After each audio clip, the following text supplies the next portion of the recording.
মামা ওকে সরতে বলো তো। ও সরবে না, ও একদম সেট হয়ে বসছে। বই দেখলে ওর বসে নাকি? সরা ওকে, তাহলে তো সরে যাবে। চলো, ওমা, চলো। এই পুচকু, যাও পড়তে দাও, যাও। হুম, তোর এই মাইয়াটা সরাই রাখতে পারিস না? নাতিপুতি থেকে শুরু করে তোর মাইয়া সবাই আসে পড়ার বইয়ের উপরে। হ্যাঁ, এই যাসি। ও বাবা, মুখ দেখে মনে হইতেছে যে আমি বলতেছি একের কানেই যেতেছে না। ভাব দেখো আমার সাথে। হ্যাঁ, ক্যাটফুট দিতে হবে, অভিমান করে বসে আছে সবগুলো। আমি আমার পিছে পিছে ঘোরাঘুরি করতেছে। আমি ওই ঘরে যাই, ওই ঘরে আমার সাথে যাই, আবার এই ঘরে আসি, এই ঘরে আমার সাথে আইসা বসে থাকে। মানে আমার নজরে থাকার জন্য বইয়ের উপরে উঠে বসছিল। হুম, যে এই যে আমরা আসি, তুমি ভুলে গেছো ক্যাটফুট দেওয়ার কথা, তো এখন ক্যাটফুট দাও, নাহলে বইয়ের উপরে উঠে বসে থাকবো। একদম চোখের সামনে আইসা বইয়ের উপরে, এই যে আমার সামনে, আমি এদিকে বসা, এদিকে সামনে এসে বসে আছে। মানে ক্যাটফুট দাও, পোলাপানগুলারে দুধ দাও। মানে ঘুম থেকে মাত্র উঠে আসছি, আজকে ঘুম থেকে উঠতে দেরি হয়েছে। দুপুরে ঘুমাইছি 5টার দিকে, উঠছি 7টার দিকে। খাওয়ায় ঘুমাইতে গেছি আমি, ঘুম থেকে উঠছি আর এই যে আবার পিছে পিছে ঘোরাঘুরি শুরু করে দিছে। পুষ্পগুলো কম না, এগুলো ঘোরাঘুরি করে। হুম, তোমরা যদি এখন বড় বিল্লু হয়ে এমন করো, তাহলে ছোট্টগুলো তো তোমাদেরকে দেখে শিখে যাবে, এই দুষ্টু দুষ্টু জিনিসগুলো করা শিখে যাবে। এই,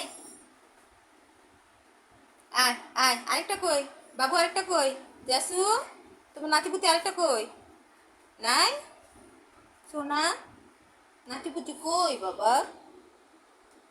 ওই, ওই বাবরে বুঝে, একটা একটা বকা দিলেও এই বকাটা বুঝে। আবার যখন নর্মালি কথা বলি, বাবা বলে ডাক দিই, তখন আবার সামনে এসে বসে থাকবে, সব বুঝে। হুম, আসো। মা, মা, ওই মা, মা, মা, কি হয়েছে বাবা? আমার কথা তুমি বুঝতে পারো জাসু? হুম, পুচকু, তোর আদর লাগবে না? আয়, আয়। এদের মুখের দিকে কি আর তাকায় থাকা যায়? আচ্ছা চল, চল আয়, ক্যাট ফুড দে, আয়। বিলাইরা বলে কথা বুঝে না, কিছু গত গত মাইয়া পোলার আইসা বলে বিলাইয়ের সাথে চিল্লান কেন? বিলাই কি সব বুঝে? আমার বিলাই সব বুঝে। আমার বিলাইরা ছোটবেলা থেকে আমি আমার কথা বোঝানোর ট্রেন করি। এরা হচ্ছে বিড়াল, এরা হচ্ছে মানুষ। এই যে, তাই না? চলো, চলো রান্নার রুমে চলো, ওই যে রান্নার রুমে চলো, আসো। কিছুক্ষণ পরে তো আবার এই রাতের খাবার খাবি। ক্যাট ফুড বেশি দিলাম না, অল্প একটু দিয়েছি, এটা খাও, এখন পানি খাও, বিকালের নাস্তা, ঠিক আছে? পুচকুগুলা খাইতে এখনো শিখে নাই, এটা ক্যাট ফুড চিনে না। আয়, তুই একটু ক্যাট ফুড সঙ্গা সঙ্গি কর, আয়। এই যে দেখো তো, মা কি খায়, খাও তো। একটু একটু শুঁকে আর একটু একটু করে মুখে দেয় এই পুচকুটা, বেশি একটা খায় না, ও ওর মতো চলে যায়। আয় আয়, এটা খেয়ে পানি খাও, এটাই বিকালের নাস্তা, হ্যাঁ? দিয়ে পরে রাতে আবার 1.5 ঘন্টা পরে আবার রাতে ডিনার খাওয়াই দিব, হ্যাঁ?